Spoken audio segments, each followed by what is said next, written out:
I view stress, and specifically good stress, as medicine.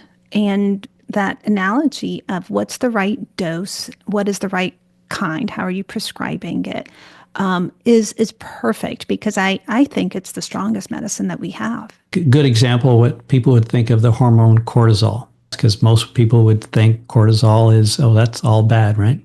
If you listen to social media, you would think that cortisol is bad, but the reality is that our bodies do not have a moral code.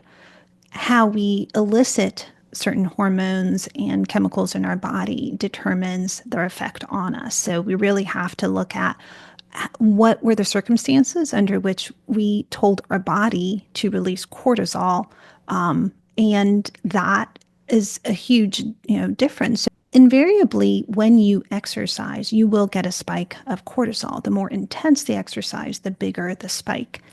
That spike in cortisol is necessary for your body to build the adaptations to exercise, meaning building the muscle, the endurance. If you blunt that cortisol spike, you blunt the benefit of the exercise. You don't get the adaptation. So spikes of cortisol are not always bad, right? We also know that exercise spikes your blood pressure. It spikes your heart rate, but that doesn't make exercise harmful. Your basal level, right, your baseline returns to a lower heart rate, a lower blood pressure, and a lower cortisol level. So we have to think about our chronic cumulative exposure to these chemicals, not these brief spikes.